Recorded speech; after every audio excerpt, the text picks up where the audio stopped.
first start out, you're 100% subcontractor.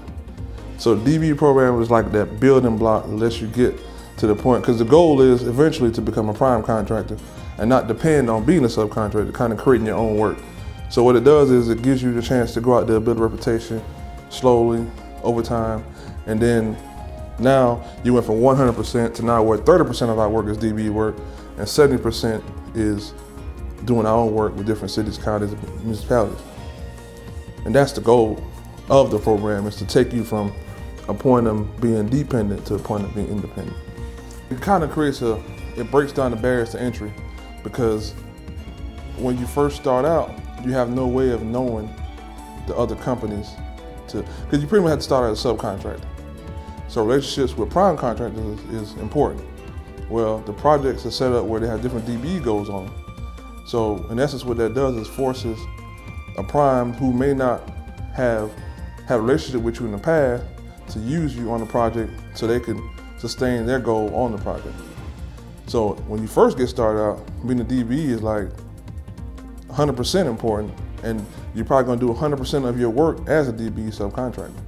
We have primes that will tell you they don't hire just because you are DBE. They hire based on, can you do the job, and are you reliable, and so forth and so on. But the edge for us, aside from the fact that we are reliable and can do the job, is that we give them the DBE percentage that they have to cover, because it is a requirement in DOT projects that you have a percentage given to DBE firms in that contract, and you get the edge. There again, just like I said, so you're not just, say, a grassing contractor who's quoting for a grassing job with some large prime contractor. You're one that's quoting for that grassing job, and you're going to cover a percentage, if not all. It depends on the size of the grassing job and the total amount of the project that they have.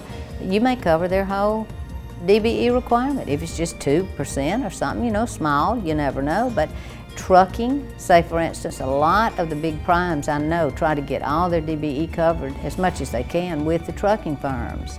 So that's definitely an advantage, because let's say I'm looking at trucking firm A and it's not a DBE and B is, and I know they're both reliable. Now who am I going to pick? I've got to cover that DBE, so I'm going to pick B.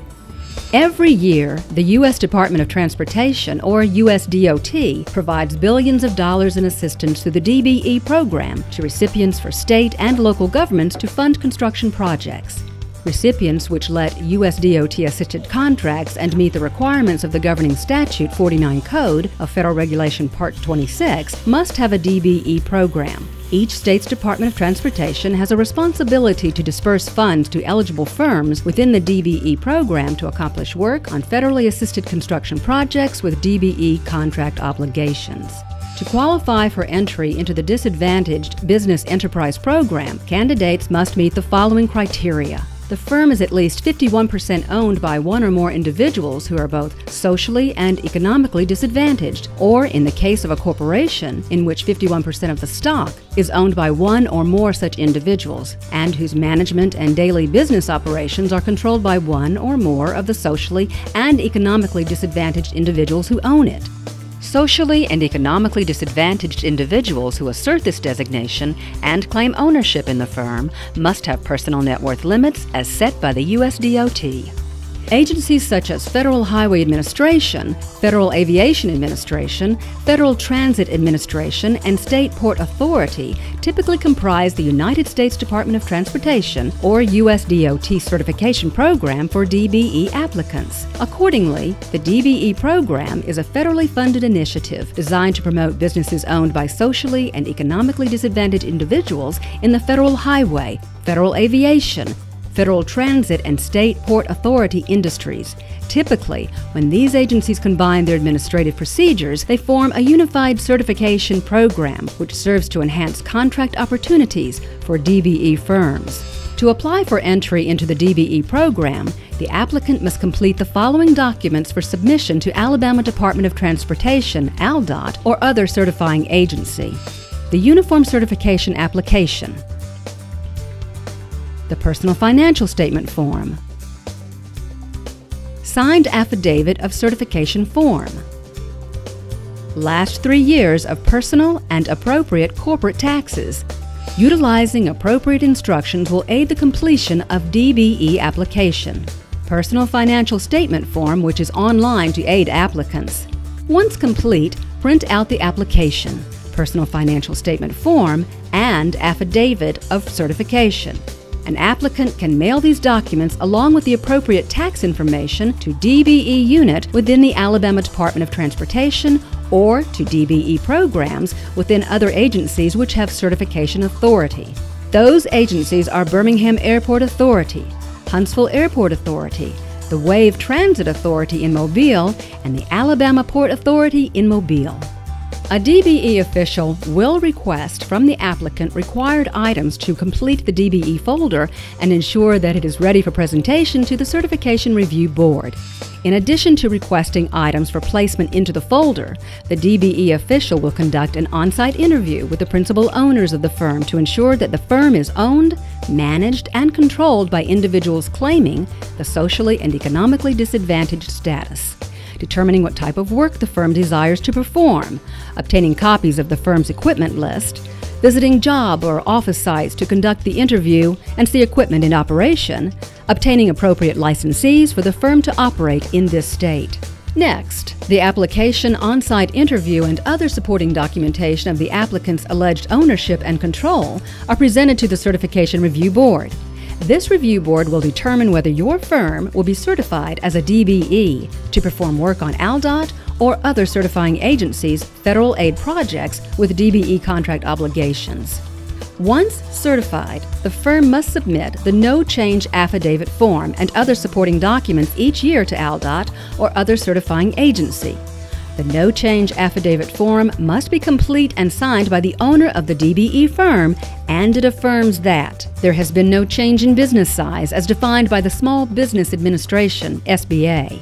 There has been no change in advantage status and ownership interest in the firm.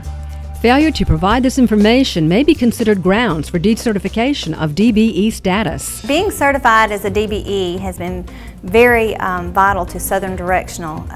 We are an underground utility contractor, and being a DBE certified company has opened up many opportunities for us that we would not have otherwise had. Just a forum to go in and speak with some prime contractors and be of some value to their business. There have been hard times lately in our industry. We all know it. And one thing, bridge work has been really slow in these hard times. Been a good bit of large dirt jobs, we call them dirt jobs, and they sometimes will have bridge work in there. So had that not been there, it would have been worse for the bridge companies than not. So again, I've got the edge, see, as a bridge company who's a DBE. So my bottom line might have been saved by being a DBE. I don't know that, but it's a possibility. DBE Supportive Services is a program designed to increase the total number of women and minority-owned businesses through a network of colleges and universities throughout the state of Alabama. Under this program, DBE firms receive top-notch technical, management, and financial assistance through workshops, classroom training, and one-on-one mentoring. It took me probably about at least 5 years. Yeah. And I think it's good to do it slow because of the fact that when you're gonna make mistakes. When you make mistakes on a smaller scale, it's easier to absorb. Rather than if you try to jump out there from the beginning and you make a mistake, you might not be able to recover. So I think 5 years for me was perfect. Because the first job I did was $10,000, so that gives you the example of how you can start to where you need to be. I think it's extremely important to do it simply because the fact it gives you access to things. Just a few things I already named off, but it's a number of other things that I haven't mentioned that they can have access to that as a small business you would not be able to afford just starting out by yourself. ALDOT provides information on upcoming bids, access to bid tabulation, plans, specifications on projects, and assistance to assist you in submitting quotes to prime contractors for work on designated federal aid projects. It's a new and exciting day at the Alabama Department of Transportation and other certifying agencies. Our roads need repair, and our transportation system needs modernization. Recent initiatives from the federal government have allowed state governments to direct additional funding into repairing these needed areas. Opportunities exist for minority and women-owned businesses to become part of this contracting process. For more information, contact the Alabama Department of Transportation.